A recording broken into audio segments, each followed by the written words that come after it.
In the history of the racing genre, racing games usually take place on roads with the player driving a car, or something else with wheels. But what if we replace the roads with water, and the cars with watercraft?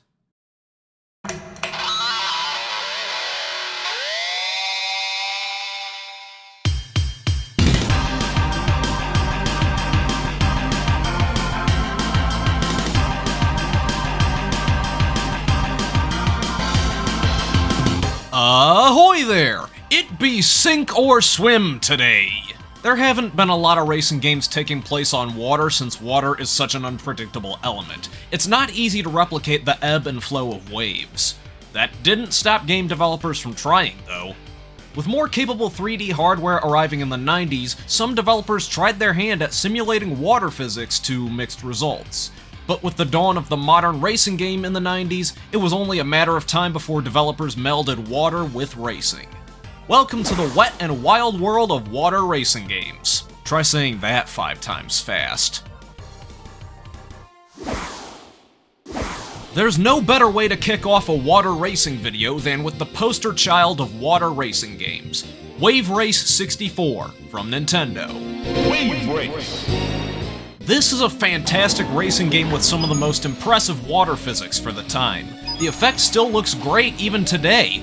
In Wave Race 64, you race Kawasaki jet skis, bobbing back and forth between buoys like a skiing slalom. I mean, they are called jet skis. All throughout, you're feeling good vibes thanks to the colorful visuals and energetic announcer.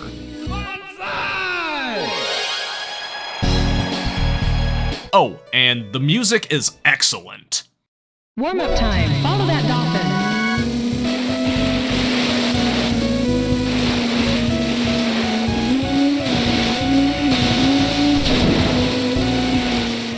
Believe it or not, this isn't the first game in the series. There was a Game Boy game simply titled Wave Race, which was a top-down racer with similar play mechanics.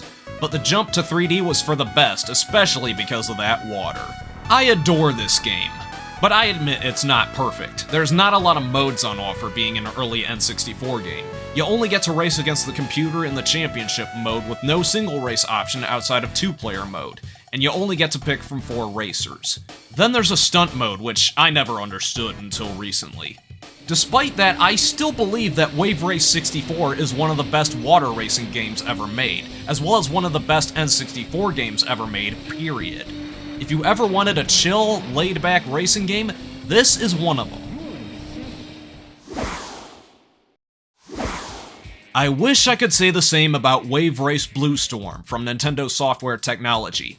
It only makes sense to talk about the sequel while we're here. NST must have kept the somewhat low difficulty of Wave Race 64 in mind because this game is significantly harder to play.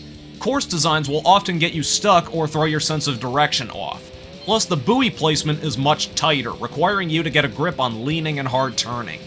Most of the courses are new, but Dolphin Park and Southern Island make a return looking better than ever. If there's one thing I can't fault Blue Storm on, it's the visuals. For a GameCube launch title, this game looks pretty good. The water is even more dynamic and is affected by things like waterfalls and crates. And is affected by things like waterfalls and crates dropping into the water. Plus, there's different weather conditions that make wave patterns more calm or rough. I do dig the Y2K and tropical themes going on with this game. It seems like Nintendo was really leaning into water and palm trees with a lot of their games this generation. I mean, the GameCube was codenamed Dolphin in development. What suffered as a result of the new Millennium aesthetic was the sound design. The energetic announcer is gone, replaced by your generic crew chief in the pits.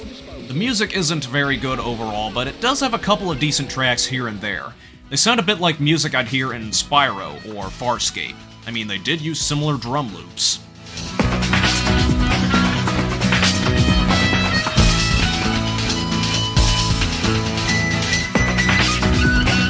The character roster is doubled, now featuring a few familiar faces from 1080 snowboarding.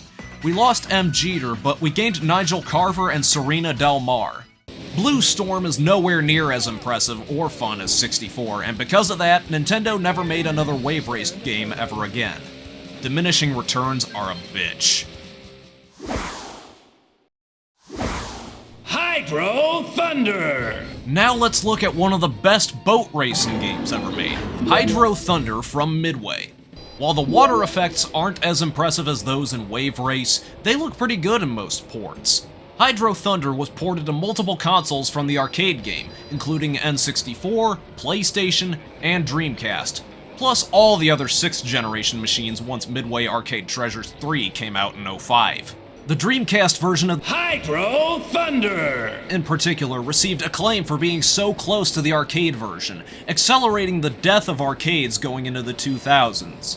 The version of the game here in Arcade Treasures 3 is based on the Dreamcast port. At least it's better than the version of San Francisco Rush The Rock on the disc. Through and through, Hydro Thunder! is an arcade-style racing game. While the graphics aren't that impressive, the environments are varied and exaggerated. The handling is sharp for a watercraft racer thanks to it being an arcade game. Pick up and play. But because it's also based on an arcade game and an arcade game from Midway, it does not respect your time and wallet. Midway's AI drones are infamous for being quarter munchers, and that's present here with rubber banding that would make a Need for Speed game blush. The strategy in this game is to manage your boost gauge. Boost pickups are scattered across the track, filling up your boost meter. You'll need to conserve boost in some track sections in order to win, or even finish. But don't dawdle for too long, the clock's ticking. The audio is nothing to write home about because you can barely hear anything over the roar of your boat.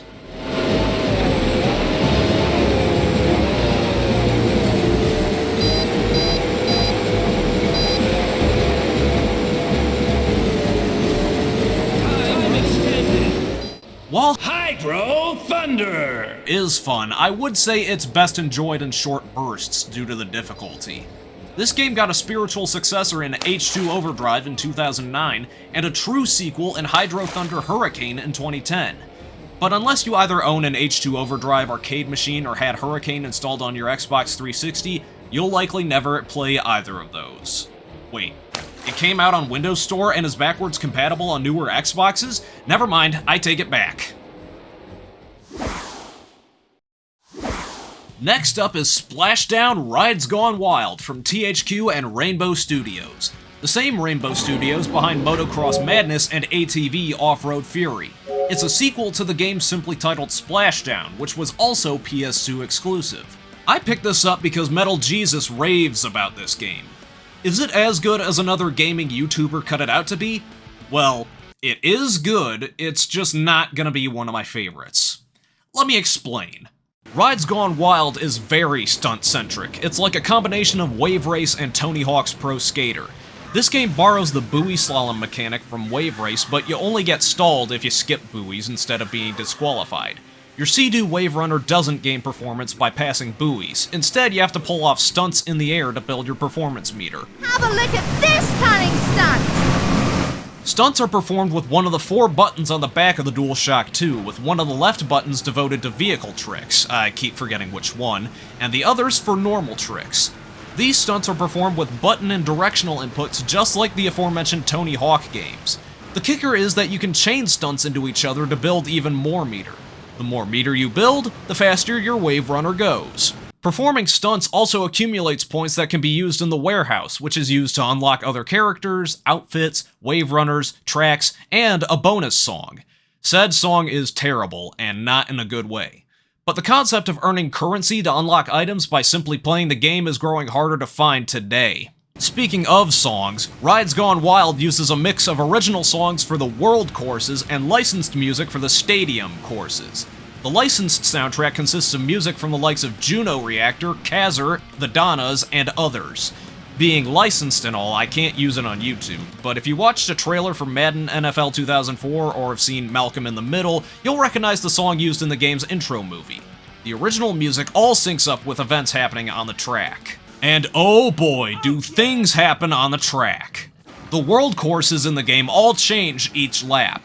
For example, this sunny tropical beach setting turns into a World War II flashback with a monsoon, shipwrecks, and alien abductions. Or there's this Jurassic Park knockoff with a bunch of dinosaurs wandering around, but the dinosaurs are all animatronic and start breaking down on lap 3. Ian Malcolm will rest easy knowing the dinosaurs won't eat the tourists. It's wild, and it's awesome. Sadly, I think it might be too wild for the PS2. The frame rate is unlocked and often slows down when things get hectic. This doesn't even take into account the other riders on track. The cartoony art style fits because I can't even imagine how the game would perform with more realistic visuals. The water effects look nice, but aren't as dynamic as Wave Race Blue Storm.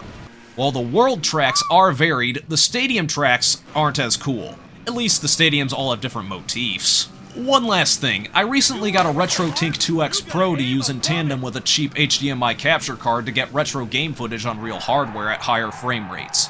Rides Gone Wild rakes havoc with the RetroTink and the capture card because the resolution changes every time the game hits a loading screen, and this caused the audio in my recordings to drift out of sync. Though I think I can fix this by tweaking my audio settings in OBS. There's a really good game at the core of Splashdown Rides Gone Wild, but just like Tony Hawk, you'll have to put in some time to mastering the stunts, because you will need to master stunts to win races. I just don't think the game's all that it was hyped up to be. I don't know. Something about the stunt focus isn't quite doing it for me. And with the video capture foibles I experienced, this won't be a game that I'll be bringing back to the channel anytime soon. Your mileage may vary. Last game I want to feature today is Jet Moto from Sony and SingleTrack. This was best known as a PlayStation game, but like Wipeout, it was also ported to the PC. This is the PlayStation version, by the way. This is a futuristic hoverbike racing game that takes place on both land and sea. So I'm not really sure if this game counts as a watercraft racer since you're not actually touching water and running into patches of land.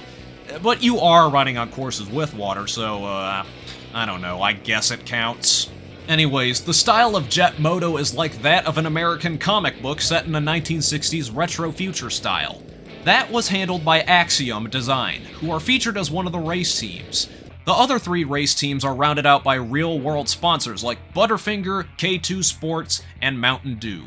Worth noting, the Mountain Dew riders are all women. This was the 90s, after all. To top off the 60s feel, the music is mainly surfer rock and rockabilly. This fits with the whole water racing theme. Controlling your Jet Moto is pretty weird at first. This game came out in 1996 before the DualShock, so you don't have any smooth analog control. Instead, you use the D-pad in combination with the L2 and R2 buttons. L2 and R2 control your rider's lean, which can be helpful in cornering and staying balanced. Leaning only gets you so far though, since you can't go full throttle in corners without making a beeline toward the boundary. You've got brakes. Use them. To get back up to speed, you have 4 stocks of boost that you can use when you're not airborne. They replenish each lap, so make good use of them. Jet Moto came out after Wave Race 64, and the water physics aren't all that impressive. However, they can and will impact the behavior of your Jet Moto, constantly making you hop over the waves. Winning races in this game is all about carving the path of least resistance. Even then, good freaking luck winning. There's up to 20 riders on track and they'll give you a hard time. However, I noticed at least half of them have a tendency to wipe out at least once per lap. That figure doubles on what the game calls suicide tracks. These are tracks that loop around, resulting in moments of riders going head-on with each other. It's like a demolition derby style of track. I was not enjoying Jet Moto all that much. I couldn't really find a rider that clicked with me the best, nor could I navigate the tracks all that well. Not that they're poorly designed, but because they get really tricky. Sure, I'm not the biggest fan of high difficulty in video games, but it doesn't work out with the somewhat clunky controls. Maybe it gets better in the sequels. Guess I'll have to find out some other time. You know, I haven't seen that many water racing games in recent years. With water being so complex, it would be difficult to make a new water racer today. Fluid simulation is almost always expensive to render, coming at a cost to both developers and players. On top of the high cost and time it takes to make a game today, hardly any major game company has the soul to make a game like Wave Race or Hydro Thunder. And that's a shame, because when done right, water racing games can leave a lasting impact on all of gaming.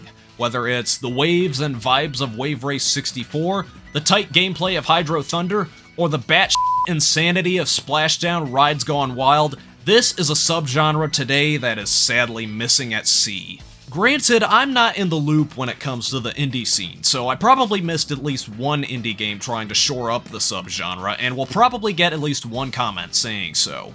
With that said, what's your favorite water racing game? Leave a comment. Until next time, Damn the torpedoes! 3, 2, 1, go, go, go! Squiddy the Kid signing off. Like, comment, subscribe, and all that jazz.